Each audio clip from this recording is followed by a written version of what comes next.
Stock markets around the world are expecting and anticipating more quantitative easing. This right here is sending the market sky high, and this is not within any sort of semblance of reality because they haven't even done any of the money printing right now, but just on their word, we are watching the markets continue to increase. You came here for the truth, so let me unveil that for you.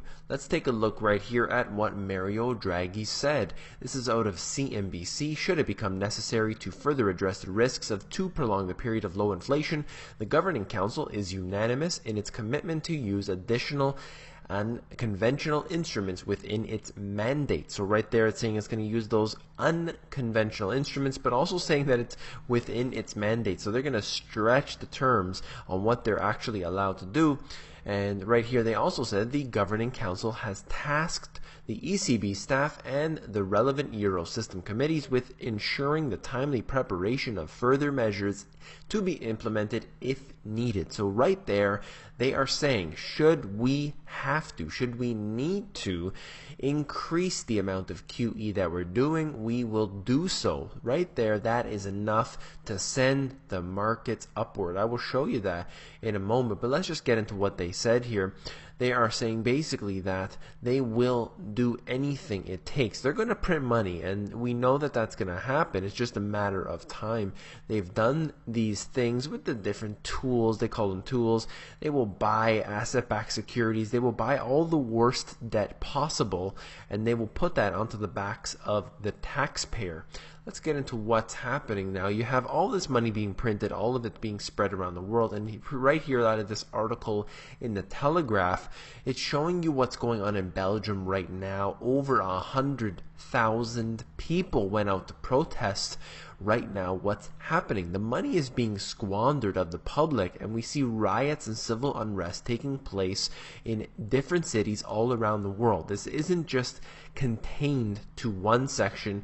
There is no geographical real similarity here in what's happening. We are seeing the riots, we are seeing the civil unrest take place, and this has been going on particularly since the financial crisis.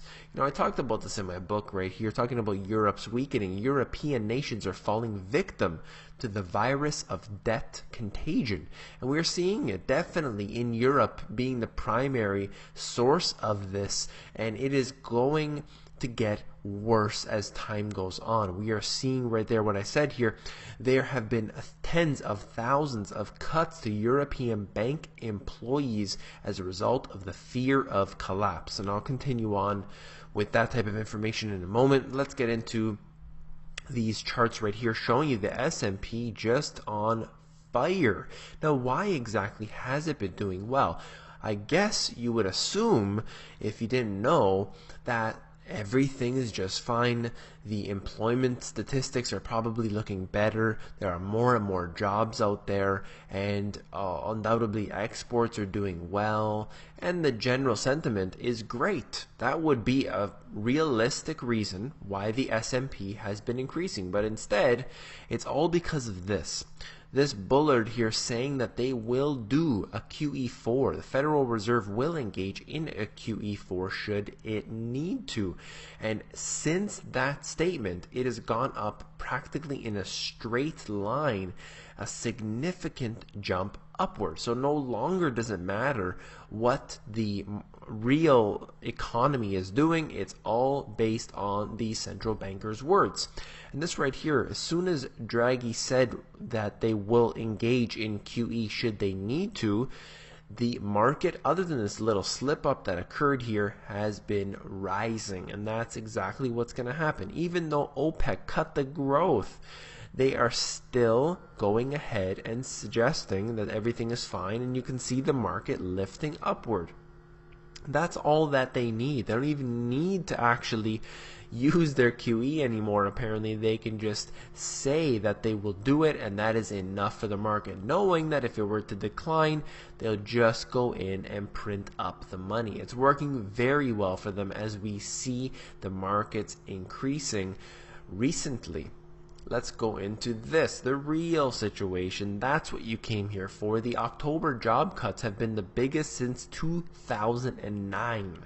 You're looking at job cuts, real numbers, real statistics, not the unemployment statistics. Those are so fake, so fraudulent. It's actually a great source of humor, of comedy. That's what I use it for, certainly. But this right here, the October job cuts, once again, since the worst since 2009. You know, we had a real big cutbacks all over in the financial sector. That's what I was talking about, you know, in my book there. And this continued onward. We're still seeing that problem. The only jobs that are being created are temporary work, and they undoubtedly get laid off, and then they get hired again. And that's how they keep generating these employment statistics, showing you that new jobs are being created, when really it's the same jobs being created over and over again. But it's a great way to fool the public and have the mainstream media push out their agenda. Let's look at the real stats right out of the Washington Post. 1 in 3 U.S. children lives in poverty. That's right. Over 30% are living in poverty. Percentage of the children living in households earning less than 60% of the median income. Real unfortunate statistics we're looking at right here. A country like Greece really isn't too far off from the United States. That's something to say. That's something to look at when you have such a big problem going on and it's being covered up. It clearly is being covered up by the mainstream media. The government is really panicking at this moment, and they're using all of these fraudulent statistics to basically buy them time, but it's not working. We're looking at what's happening, as I showed you, in Belgium right now, and that's coming to our doorstep. We have to be prepared for that. We need to get our own situation in order before everything collapses. I hope that you found this informative. You know, these type of videos do take me a long time to prepare. In fact, yesterday's video took me about 3 hours, just the preparation for it. So I really hope that you do appreciate this kind of work. If you do, it really helps me out a lot if you can give me a thumbs up. I do not take donations. I simply ask that you comment, you give me thumbs up, and all the positive feedback is something that I really look forward to. And don't forget to become an insider if you're not already. That's the best place to get some free information from me directly to your email inbox, and that is at themoneygps.com. Scroll down to the bottom, fill in your email address, and you get occasional emails from me with good, short, concise info.